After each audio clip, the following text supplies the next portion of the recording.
जगन्नाथ तमे मोर तप तमे मोर जप तमे मोर सह तमे ही भरोसा तोरी चरण तले हेली समर्पित अपने तकीते पुरे लो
पिला जन्म हबार समय बोधे बाकी आसिलानी कौन करी समीर बाबू तो से दिन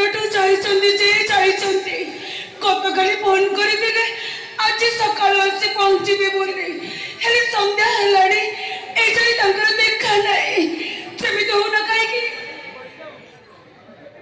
मत डाक्तर बाबू को नर्सिंग होम रे पहुंचवा पड़ो मुझे केमी क्या सांगे जी का साहस मुझे मत कि बुद्धि बाट देखा जाऊनी हे जगन्नाथ तमे ही मोर भरोसा प्रभु तमे ही मोर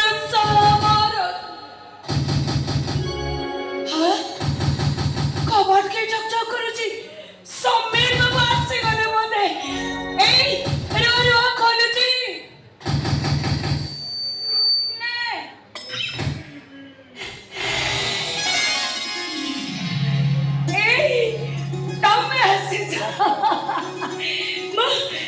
स्वप्न देखनी तो तमे कहथिलो गतकाली फेरी आसीबो बोली हेले एपर्यंत आसिलोनी जानिछ काली ठारे एपर्यंत 50 थर कबाड़ खोले मु तमरी फेरी बाबाटा को चाहूची हेले निराश ही फेरुची निजको जतबेले आस्तिर माने करसी जगन्नाथ को डाकुची मो दुख मु तांको चढ़ाई दउची देखो चढ़ाइबार गोटे मुहूर्त जाइछि कि नहीं तमे आसी कबाड़ ठक ठक कला सतरे चाको जगन्नाथ खाली सर्वशक्तिमान सर्व विद्यमान नहते से सर्वज्ञ मध्य समस्त मन कथा से खूब सुंदर भाव में बुझी पारंती बस बस जगन्नाथ को प्रशंसा सेतिक रे थाउ तमे एमिति कोन कहउछ अच्छा तमे डॉक्टर के सहित कथावार्ता होइछो तो बड़ा अजब लोक तमे कथावार्ता केमि देबी डाक्टर बाबू पूरा से दिनटा 2 मास में विदेश आइचंती एमिति कि जिबा बेले मते कहि जाइतिले म डिलीवरी डेट बेले को से फेरी आसीतिबे बोली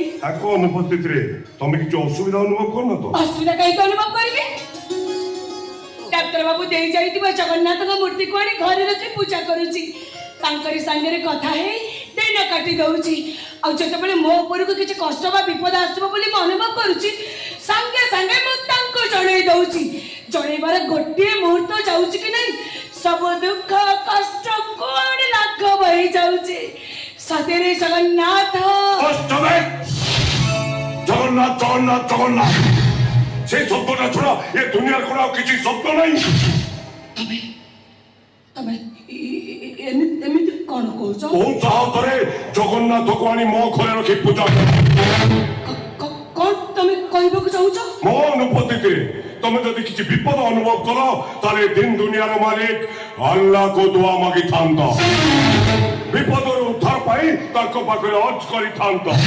କିନ୍ତୁ କାହିଁକି? କ'ଣ ପାଇଁ? ମୁଁ ଜଣେ ସନାତନ ହିନ୍ଦୁ, ଜାତିରେ ବ୍ରାହ୍ମଣ। ମୁଁ କାହିଁକି ବିଧର୍ମୀ ମାନଙ୍କର ବିଶ୍ୱାସ ଦେବତାଙ୍କ ପାଖରେ ଦୁଆ ମାଗିଥାନ୍ତି? ମୁଁ କାହିଁକି ତାଙ୍କ ପାଖରେ ଅର୍ଜ କରିଥାନ୍ତି? କାହିଁକି ନା ତମ ପରିଚୟ ବଦଳି ଯାଇଛି। ତମେ ଆଉ ହିନ୍ଦୁ ହେଇନାହ, ମୋ ସ୍ତ୍ରୀ ହେଇସାରିଛ। ମୋ ରକ୍ତକୁ ଗର୍ଭରେ ଧରି ତମେ ମା ହବାକୁ ଯାଉଛ। ମାନେ ତମରି ଭାଷାରେ ତମ ସ୍ୱାମୀ ଜଣେ ବିଧର୍ମୀ ଆଲ୍ଲାହର ଔଲାଦ, ଖାଣ୍ଟି ମୁସଲମାନ।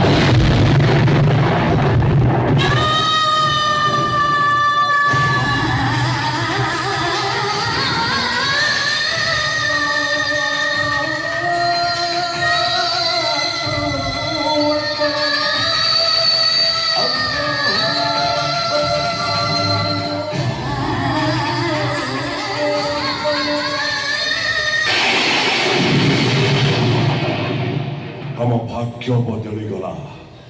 ତମେ ଏବେ ଇସଲାମ ଧର୍ମର ମଣିଷ ହେଇଗଲ। ତମେ ରୋଜା କରିବ, ନମାଜ ପଢିବ, ରମଜାନ ମାନିବ, ଗୋମାଂସ ଖାଇବ, ଆଲ୍ଲାହକୁ ଦୁଆ ମାଗିବ, ତାପରେ ଜନ୍ନତକୁ ଯିବ।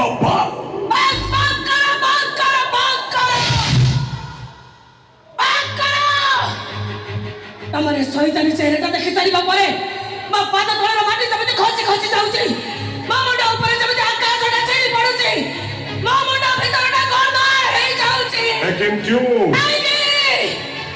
କାହିଁକି ତମେ ମୋ ସହିତ ଏତେ ବଡ଼ ବିଶ୍ୱାସଘାତକତା କଲ? କାହିଁକି ତମ ଅସଲ ପରିଚୟ ମୋ ପାଖରେ ଲୁଚେଇ ରଖି ତମେ ମୋ ଧର୍ମ ନଷ୍ଟ କଲ? এইটা হচ্ছে আমার লব জিহাদ টিমরে কাম করুথিবা ফৌজি মানଙ୍କର ଗୋଟେ କୌଶଳ। ଲଭ୍ ଜିହାଦ? ହଁ, ଲବ ଜିହାଦ। ତମ ଭଳି ହିନ୍ଦୁ ଝିଅମାନଙ୍କୁ ପ୍ରେମ ଜାଲରେ ଫସେଇ ତାକୁ ଆପଣାର କରି ଇସଲାମ ଧର୍ମରେ ଦୀକ୍ଷିତ କରିବା ଆମ ଲବ ଜିହାଦ ଟିମର ଲକ୍ଷ୍ୟ। ତାହେଲେ ସେଦିନ ସମୁଦ୍ର କୂଳରେ ଯୋଉ ଘଟଣା ଘଟିଥିଲା ସବୁ ମୁଁ ଘଟାଇଥିଲି।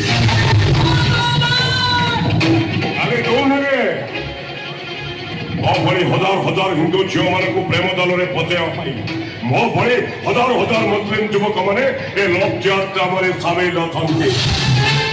ତୁମମାନଙ୍କର ଯେମିତି ଟିକେ ହେଲେ ବି ସନ୍ଦେହ ନ ରହିବ, ସେଥିପାଇଁ ଆମ କଥାବାର୍ତ୍ତା, ଆମ ଚାଲିଚଳନ, ଆମେ କ'ଣ କରିବୁ କ'ଣ ନ କରିବୁ, ସେ ସବୁ ଆମକୁ ଟ୍ରେନିଂ ଦିଆଯାଇଛି। ହିନ୍ଦୁ ଧର୍ମର ବିନାଶ କରିବ, ସେ ଯେତେ ଶୀଘ୍ର ଜନ୍ନତକୁ ଯିବ ବୋଲି ଆମ ଧର୍ମଗୁରୁ ଆମକୁ ଶିଖାଇଛନ୍ତି।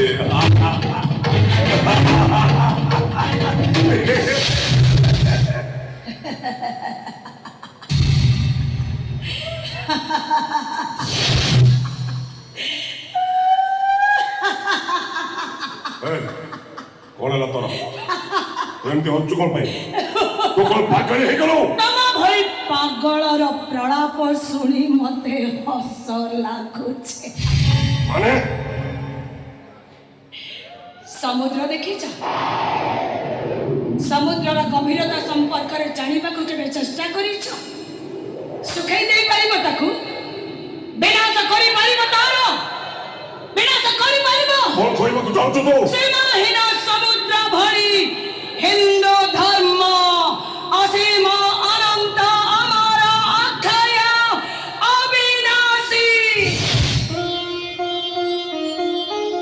ଏ ବିଶ୍ୱ ମାନବ ସମାଜକୁ ଧର୍ମ ଆଉ ଆଧ୍ୟାତ୍ମିକତାର ଛାଇ ଦଉଥିବା ବିଶାଳ ବଟ ବୃକ୍ଷ ଭଳି ମହାଦ୍ରୁମଟାଏ, ଯାହାର ଚେର ଆଉ ମୂଳ ବେଦ ବେଦାନ୍ତ ଗୀତା ଭାଗବତର ମନ୍ତ୍ରରେ ସିଦ୍ଧ ଆଉ ସଶକ୍ତ, ଯାହାର ଶାଖା ପ୍ରଶାଖା ତ୍ୟାଗ ଆଉ ତିତିକ୍ଷାର କଥା କହେ, ଯାହାର ପତ୍ର ପବନରେ ଝୁଲି ଝୁଲି ଶାନ୍ତି ମୈତ୍ରୀ ପ୍ରୀତିର ଗୀତ ଗାଏ,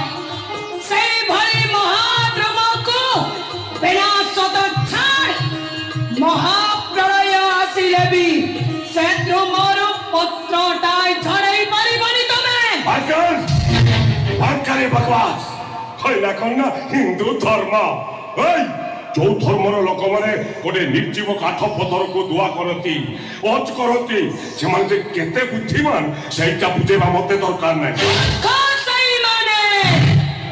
जो मैंने जानी ना से निर्जीव काठ पथर सब देखी पारे सुनी पारे कथा भी कही पारे एकदम छोट आग गोड़ नथिबा काठर कंठे तमर से जगन्नाथ वो क्या देखता है वो क्या बोलता है वो क्या सुनता है हाँ सब देखी पारंती सब सुनी पारंती कारण भक्तर भावरे बंधा हेतिबा ठाकुर सिए जदि से सुनी पारु न थांते ताले 750 वर्ष दूरରୁ ତାଙ୍କ ଜମନ ଭକ୍ତ ସଦାବେକର ଡାକ ଶୁଣି ସେ ତାଙ୍କ ରଥ ଅଟକେଇ ନ ଥାନ୍ତେ ବେଳାଭୂମିରେ ବାଲିରଥ ତିଆରି କରି ଭକ୍ତ ବଳରାମ ଦାସ ଯେତେବେଳେ ଅପେକ୍ଷା କରିଥିଲେ ସେ ନନ୍ଦୀ ଘୋଷରୁ ଓହ୍ଲାଇ ସେଠିକି ଦୌଡ଼ି ଯାଇ ନ ଥାନ୍ତେ चुप मैं क्या छोटा बच्चा हूँ मुझे कहानी सुनाता है कहानी सुनना है तो अल्लाह का कहानी सुन जो ये दिन दुनिया का मालिक है जिसकी दुआ मिलने से तुम जन्नत को जा सकोगे से कहानी मते सुनाइबा दरकार नहीं बरं तमे मो प्रश्नर उत्तर दियो जन्नत कौन जानिछ जो जन्नत को जीवा पाई तमे मन पागल होछ से जन्नत अर्थ होछि जन्नराइछ चंद्रप्रस्थ हेले तम भଳି धर्मांध माने जानि नहंती स्वयं चंद्र देवता जगन्नाथ मथा ऊपर विराजमान करिछंती कौन कहबो चाहछु तो तमे न सब धर्म सब